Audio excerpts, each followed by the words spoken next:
इस घर में हम एक वक्त का खाना भी सुकून से नहीं खा सकते।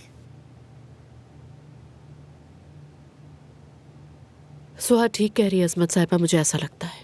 यानी मैं अपने दुख का मवाजना नहीं कर रही, मगर मुझे ऐसा लगता है।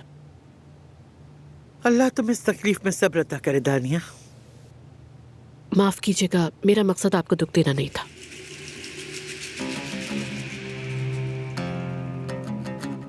क्या हो, सब ठीक तो है?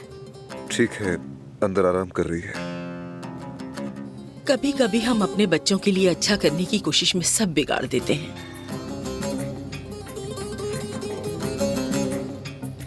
अल्लाह जानता है मैं हामिद के पीछे सिर्फ तुम्हारी वजह से गया था। नवीन, बस करो।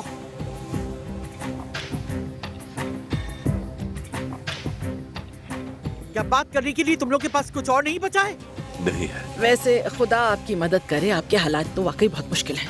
मतलब अल्लाह ना करे अगर आप अपने नवासे को जवान होने से पहले ही खो देती तो क्या होता। हुरिया बेगम, हमारा आज का दिन बहुत तवील था। ड्राइवर आपको घर छोड़ देगा।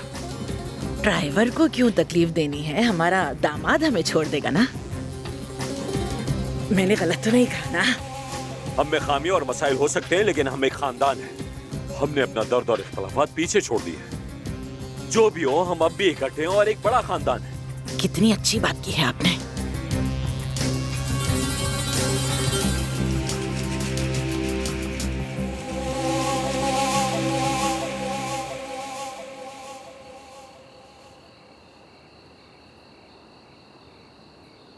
बात सुनो।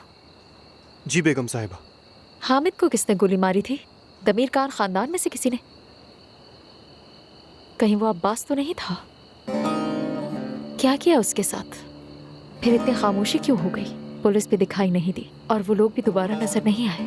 मुझे तो नहीं मालूम, ये सब तो आगा ही जानते हैं। समझ गई।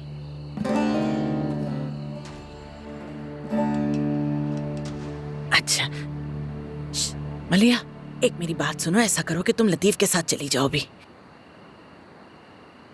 सुनिए, अब मैं सोच रही थी अब जबकि हालात काफी बेहतर हो चुके हैं, पुरसुकून है, तो क्यों ना इन दोनों की शादी कर दी जाए। अगली गर्मियों में कर देते हैं।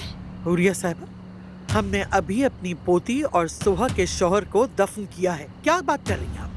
फिर मेरे पास एक और तजवीज है, यानी फैसला आप खुद कर लीजिएगा। हम पुलिस स्टेशन जा सकते हैं ताकि आप उन्हें साफ साफ बता दें कि आपने अदनान के वालिदैन के साथ क्या किया था। सही है ना? समझ रही है मेरी बात? अब फैसला आपके ऊपर है।